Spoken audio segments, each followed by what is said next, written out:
So I think, from an athletic footwear and apparel perspective, things have definitely changed in the last decade, because or the culture is moving away a little bit more from specifically about sport and on court, on field, that kind of stuff, to more culture infused stuff, right? And I think like back then people kind of understood it, but now it's a known. Back then was, we would like to have it, but now it's like you can't exist without it. So I think, there definitely was a transition between that period to now just getting more organic with where we are now. You know what I mean? With just being infused more with culture and sport in a more organic way than kind of a forced, more campaign-ish way. So back in 2006 when Reebok was, collaborating with Jay-Z, 50 Cent, all the way down to, Lil Wayne and Lupe and all that. It was really about take a shoe, put a hot rapper's name on it, have them wear it, take pictures, show people will go buy that shoe. It was almost as simple and analog as that. And obviously saying that now seems so forced and contrived. Going from that to where we are now is a much more organic kind of pace and situation where the artist or influencer or however you want to categorize them is way more involved in what the shoe actually is and what it means and the story behind it and all of that.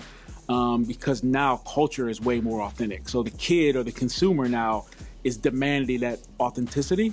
So you can't just take a shoe and put whoever, go through Billboard Top 20, find the highest person you can afford and put their name on a shoe. That's literally the formula in 2006. And now it's like, hey, you have to really be way more strategic and organic and authentic with what you're doing because the culture and the consumer is holding you accountable for that. They're demanding that. At Nike, when, the Yeezy 2 was really more about influencing that top 1% and, having that energy kind of trickle down to the market, that, that energy was going out at a top level and then everyone kind of below it would either be clamoring to get it, or they would get kind of, what's the second thing? So if I can't get the Yeezy, what can I get that's close or kind of puts me in that same conversation?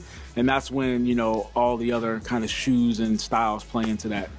The Yeezy situation, especially that second one, because the first one was so crazy, going into the second one, in the industry, you always talk about a push-pull market, right? So you either are pushing something to a consumer or you're pulling something back from them. So if you think about the Yeezy was a great example of a pull market. It was like there was no commercial about that. There was no social media about that. There were no posts about that. Like literally you're pulling the market. You're keeping this as down low as possible on, and you remember the releases and how we seeded influencers and how that kind of, went to stores and consumer. It was really more of a contained situation. Whereas, in 06, when you're talking about G units and all that, it's a push market. You're pushing all that on consumers. So when you walk in the finish line in any store in the mall, the top 3 shelves are all G unit. It's like literally make as many of these as we can and push them on consumers. So it's really the exact opposite of that. It's really pulling it in. It's so much energy around it already. You want to just hold and contain what you have. That will help you continue to create energy down the line, rather than just let's push as many of these on consumers as we can, because it's a money thing, it's a revenue thing, it's a we trying to cash out with what we can right now. So it's really the exact opposite, yin and the yang conversation.